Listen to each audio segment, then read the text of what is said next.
Bonjour à tous et bienvenue au Sénat. On a un grand plaisir à vous accueillir ici parce que il est important que le Sénat s'inscrive dans tous les sujets d'innovation, d'avenir, de prospective. C'est déjà le cas. Vous savez qu'on travaille notamment dans le cadre de l'OPES, l'Office parlementaire d'évaluation des choix scientifiques et techniques, avec nos collègues députés sur beaucoup de questions et que les rapports sont d'ailleurs en général assez appréciés. Alors bon, il y a toujours des partisans d'une technologie, d'une autre technologie. Il n'y a jamais de débat qui soit totalement apaisé, mais surtout quand ils ont une dimension politique. Mais il n'en reste pas moins vrai que les rapports de l'OPES sont reconnus. Et on a un grand expert ici des questions d'hydrogène, bien plus, pas seulement d'ailleurs, bien plus que moi, avec mon collègue Pastor, qui vous présentera tout à l'heure évidemment les conclusions des travaux qui ont été menés sur ce sujet. Alors l'hydrogène, c'est marrant parce que effectivement dans mon premier poste, vrai poste à l'ADEME, et c'était un grand bonheur l'ADEME, j'étais un peu sceptique sur les questions d'hydrogène, je ne vous le cache pas. Parce que c'est souvent l'Eldorado attendu, c'était souvent présenté comme l'Eldorado attendu, et puis finalement, il y avait autant de détracteurs pour vous expliquer qu'il serait absolument impossible de maîtriser cette petite molécule, et que par conséquent, il ne fallait pas mettre trop d'espoir dans l'hydrogène. Et j'ai eu la chance d'être bien encadrée avec Daniel Clément et François Moisan, qui au contraire m'ont emmené dans différentes expositions sur ce sujet et m'ont permis surtout de réaliser quelque chose de très simple, c'est que quand on pense hydrogène dans les débats politiques, on pense tout de suite transport, on pense tout de suite véhicule à hydrogène, alors qu'il y a bien d'autres applications dans lesquelles l'hydrogène peut d'ores et déjà être extrêmement efficace et opérationnel. D'où effectivement, en 2008, cette idée très simple qui était de dire, écoutez, vous mettez tous autour de la table, vous avez une équipe de France, maintenant débrouillez-vous. C'est comme toutes les équipes, il vous appartient de vous entraîner, de faire des efforts. Nous, on fait en sorte de vous faciliter la vie, de vous donner tous les éléments pour pouvoir progresser. Et à charge pour vous de convaincre les autres.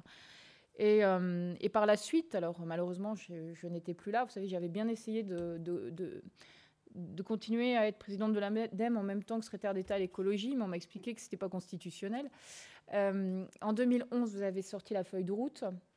Et dans cette feuille de route, pour nous, politiques, il y a beaucoup de messages, en fait. Le premier des messages dans vos conclusions, c'est que, on a vraiment besoin d'une stabilité sur la politique et les orientations politiques qui sont données sur ce sujet. Et ça, c'est le grand défaut de la France. On a très souvent des grandes lubies, enfin pas des grandes lubies, mais pardon, de grandes passions. Parfois quelques mois, mais quelques années plus tard, on dit oh ben non, finalement, c'était pas la bonne voie. On l'a fait par exemple sur le solaire, avec un tort énorme d'avoir abandonné cette filière, alors même qu'on voit aujourd'hui l'importance qu'elle peut avoir. Et on l'a fait aussi en partie sur l'hydrogène. Donc d'abord la stabilité des politiques d'accompagnement et de soutien. Deuxièmement, ce que vous avez bien noté, c'est la nécessité d'avoir des aides financières substantielles sur des projets qui, pour les entreprises et les industriels, sont déjà fortement capitalistiques, mais en plus à risque.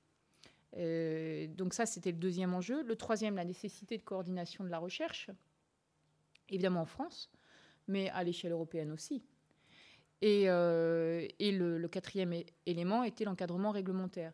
Et juste un petit mot pour terminer, moi ce que je regrette dans ce débat sur la plupart de ces sujets d'avenir, c'est l'absence de l'Europe, parce que certes, il y a un programme européen, enfin un programme européen qui est doté de financements dérisoires. 470 millions d'euros pour la période 2007-2014, c'est dérisoire par rapport à l'enjeu, par rapport à la nécessité pour l'Union européenne de se positionner justement sur ces grands sujets.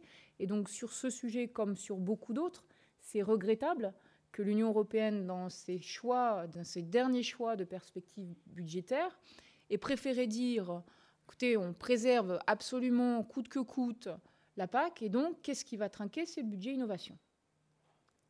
On fait les mauvais choix aujourd'hui, en tout cas sur ce plan-là, on fait les mauvais choix au sein de l'Union européenne, alors que là, nous aurions vraiment besoin de cet ensemble et de combiner nos énergies, nos efforts de recherche. Voilà en quelques mots ce que je souhaitais vous dire. Maintenant, il y a des paroles beaucoup plus éclairées et beaucoup plus intelligentes que la mienne qui vont pouvoir s'exprimer. Voilà, j'ai eu grand plaisir. C'était la première fois que je m'exprimais sur cette tribune, donc c'était un plaisir. Merci beaucoup.